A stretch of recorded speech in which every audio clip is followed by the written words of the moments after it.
Hi friends, welcome to AVS all in one channel. ఈరోజు ఈ వీడియోలో సండే వ్లాగ్ గురించి అయితే చూద్దామండి. ఇక్కడైతే పొంగల్ అలానే మినపవడలు అయితే చేశానండి. రోడ్ సైడ్ దొరుకుతాయి కదా, బండిల మీద ఈవినింగ్ టైంలో వేసుకుంటారు. సేమ్ అవి అయితే చాలా బాగుంటాయండి. పల్లీల చట్నీ అయితే సర్వ్ చేసుకున్నాం అనుకోండి. పొంగల్కి కూడా చాలా మంచి కాంబినేషను. అలానే ఆఫ్టర్నూన్కి నంచుకోవడానికి ఆమ్లెట్, ఈవినింగ్ అయితే నాన్ వెజ్ అయితే ప్లాన్ చేసుకున్నామండి. కొద్దిగా లివరు అలానే కబాబ్ అయితే చేసుకున్నాము.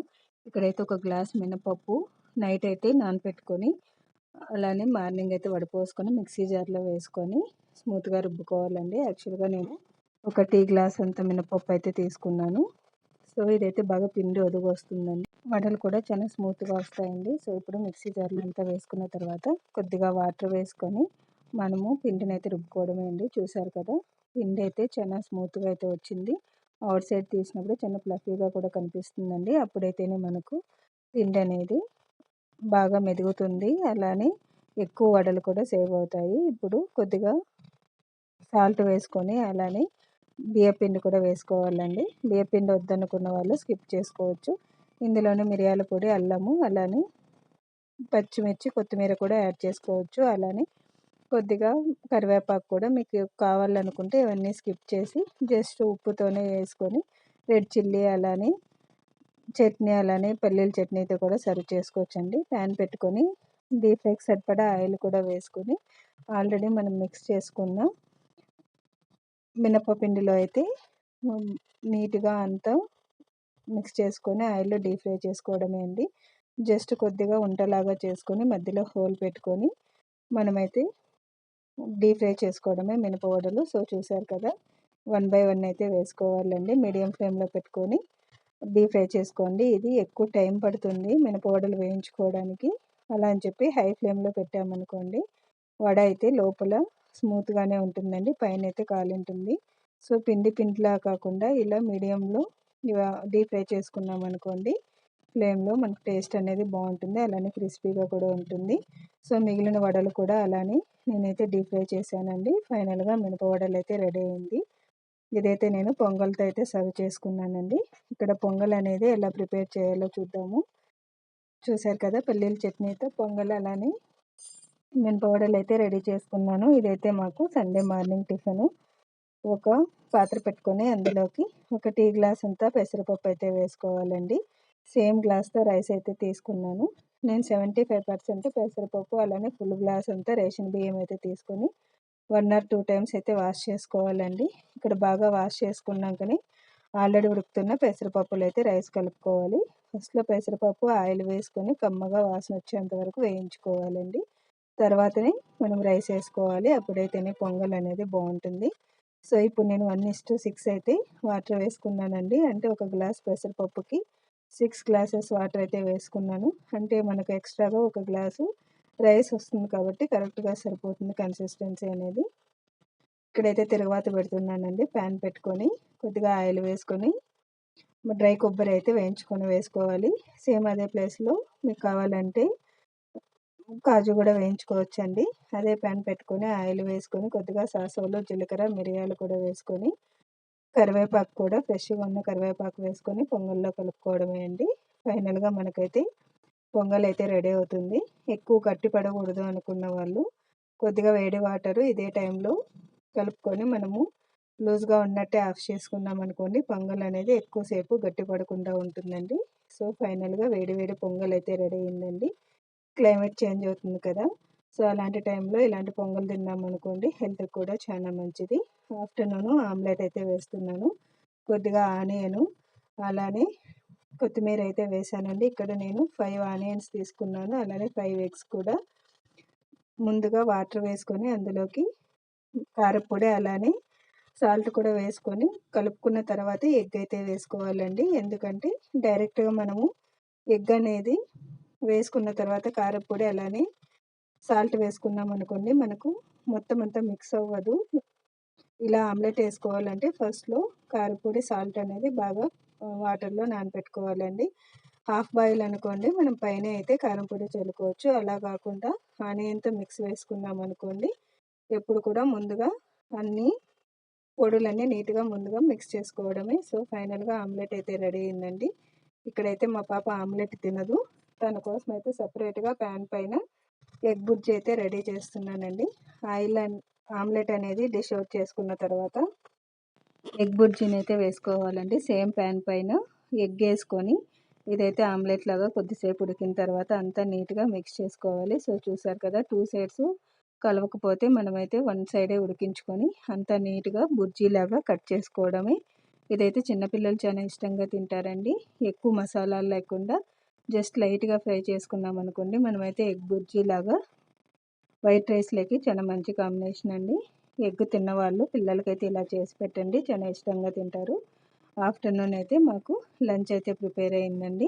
వేడన్నము అలానే వంకాయతో అయితే ఆమ్లెట్ అయితే సర్వ్ చేసుకున్నాము. యాక్చువల్గా నైట్కి అయితేనే నాన్ వెజ్ రెడీ చేశానండి. ఆఫ్టర్నూన్ జస్ట్ వెజ్ అలానే ఆమ్లెట్ అయితే సర్వ్ చేసుకున్నామండి. ఇక్కడైతే నేను కబాబ్ వేస్తున్నాను. కబాబ్లో కొద్దిగా చికెన్లో కారపొడి అలానే సాల్టు మైదా పిండి వేసుకొని కొద్దిగా ఎగ్ని అయితే వేసుకోవాలండి. జస్ట్ హాఫ్ లెమన్ వేసుకొని ఫ్రెష్గా రుబ్బుకున్న అల్లం వెల్లుల్లి కూడా వేసుకోవాలండి. ఈ చికెన్ అయితే అంతా నీట్గా మిక్స్ చేసుకోవాలి. ఇదైతే మనం ఇంట్లోనే చేసుకొని ఫ్రెష్గా చేసుకొని కబాబ్ అండి. అలానే కబాబ్ పౌడర్ కూడా వేసుకొని అంతా నీట్గా మిక్స్ అయితే చేసుకోవాలి. సో చూసారు కదా, మీకు ఏ కబాబ్ పౌడర్ కావాలన్నా మన ప్రొవిజనల్ షాప్లో దొరుకుతుందండి. అలానే నేను వెజ్ అయితే చేసుకుంటున్నాను.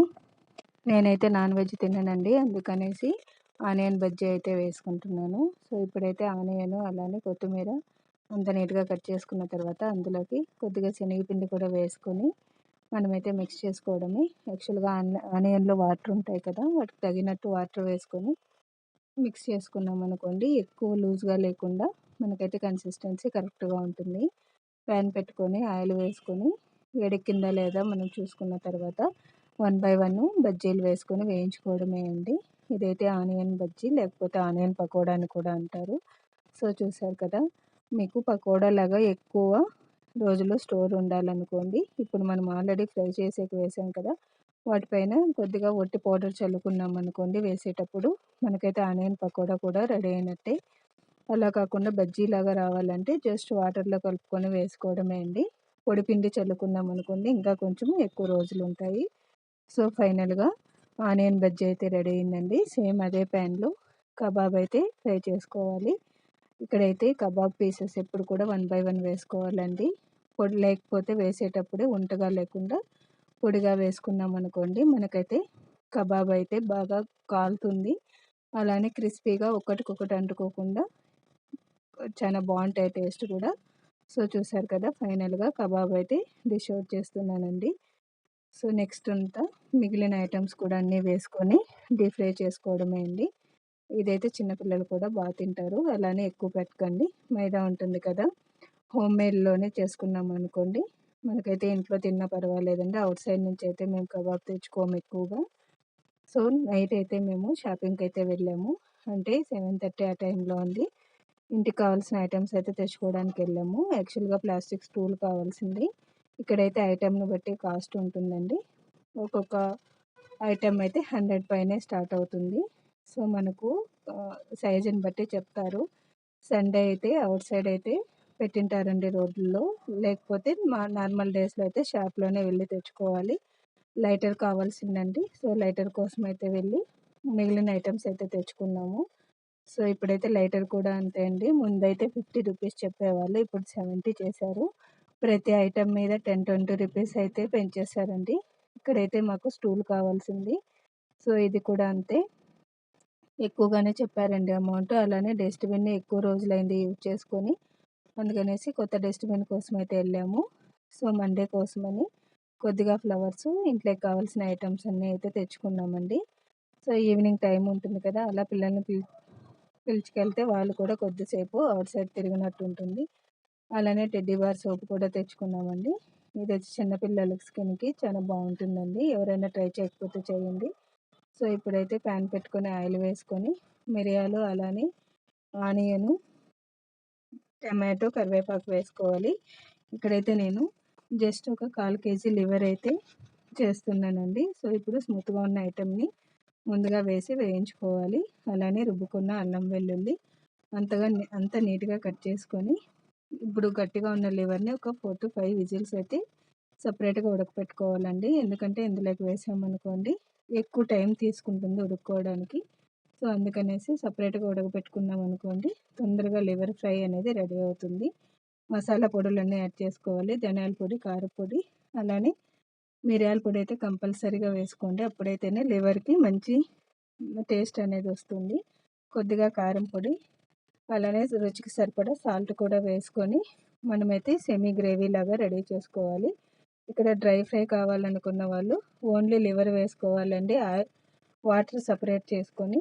అలా కాదు వైట్ రైస్ చపాతీలోకి తినాలనుకున్న వాళ్ళు సెమీ గ్రేవీ లాగా చేసుకున్నాం అనుకోండి టేస్ట్ అనేది బాగుంటుంది. సో, చూసారు కదా, ఫైనల్‌గా లివర్ ఫ్రై అయితే రెడీ అయిందండి. జస్ట్ మిరియాల రసం పెట్టుకొని సెపరేట్‌గా చేసుకోవాలనుకున్న వాళ్ళు వాటర్ స్కిప్ చేసేయచ్చు. డ్రై ఫ్రై చేసుకున్నాం అనుకోండి లివర్ ఫ్రై అనేది మనమైతే నార్మల్ ఫ్రై లాగా తినొచ్చండి. సో, చూసారు కదా, ఫైనల్‌గా వేడి వేడి అన్నంలోకి అయితే నాన్ వెజ్ వెరైటీస్ అయితే సర్వ్ చేసుకున్నాము. అలానే ఆఫ్టర్‌నూన్ చేసిన ఐటెమ్స్, మార్నింగ్ టిఫిన్ ఏం చేసుకున్నాం అన్నదైతే ఈ వీడియోలో చూసాం కదా. మీరైతే సండే ఏమేమి చేసుకున్నారన్నదైతే నాకైతే కామెంట్ సెక్షన్‌లో కామెంట్ చేయండి. ఈ వీడియో గనక నచ్చినట్టయితే లైక్, షేర్ అండ్ సబ్స్క్రైబ్ చేసి మీ ఫ్యామిలీ మెంబర్స్‌కి అయితే షేర్ చేయండి. మీరు లైక్ చేయడం వల్ల మా ఛానల్ అయితే ఇంకా కొంచెం డెవలప్ అవుతుందండి. ఈ వీడియో చూసినందుకు థ్యాంక్స్ ఫర్ వాచింగ్.